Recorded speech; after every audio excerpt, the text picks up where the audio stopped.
Pour certains, c'est très très difficile d'entendre ça et juste impossible de mettre en œuvre. Et de ne pas se rendre compte en fait de l'opportunité. Tout à fait. Et là, ça vient de ce que je disais donc juste avant, c'est que le mental, il fige les choses.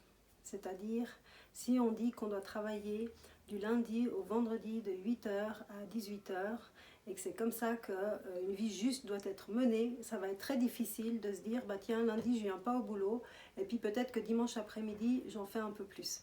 Et on est super conditionné et super rigide avec tout un tas d'idées comme ça, qui fait qu'effectivement, quand il y a des imprévus qui arrivent, eh ben, c'est comme si ça nous pétait à la gueule, c'est comme si on prenait une claque, parce que tout d'un coup, notre réalité s'effondre.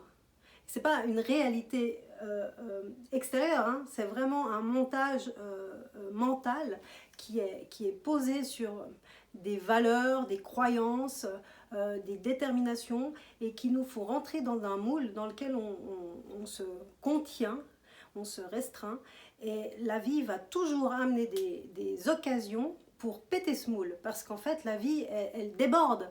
La vie, elle n'est pas figée. Une rivière, elle va avoir des moments où elle va être calme, il y a des moments où elle va se déverser à flot, elle va arracher des arbres. La vie, c'est comme ça en fait. Hein. La vie, c'est pas un carré d'eau dans un petit bassin de rétention. C'est pas ça. Alors que le mental essaye de mettre justement la vie dans ce petit bassin de rétention d'eau. Et en fait, il va toujours y avoir des fissures, il va toujours y avoir une canalisation qui pète, ou quelque chose comme ça. Et ça, c'est là pour nous rappeler, en fin de compte, qu'on est bien plus que ces conditionnements. Ce serait donc ces résistances qu'on parle souvent chez les humains, de vouloir absolument canaliser ou de se mettre dans un espèce de carcan volontaire en fait, pour faire face à tout ça. Alors, c'est très rassurant, en fait, d'avoir ce fonctionnement.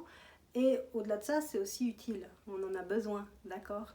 Mais l'idée, c'est de savoir jouer avec ça et avec ses limites euh, pour pouvoir justement être plus souple et pouvoir s'adapter aux différentes situations. Et plus votre mental a conditionné votre vie, et plus les imprévus vont être difficiles à vivre et difficiles à surmonter. Et certains d'entre nous ne se relèveront pas, en tout cas pas directement, de cette crise qu'impose le Covid, hein, notamment au niveau financier, ou peut-être même certains au niveau social. Hein, et je ne parle même pas des décès, etc. Là, je parle même juste de cette réalité-là. Et ça, c'est vrai.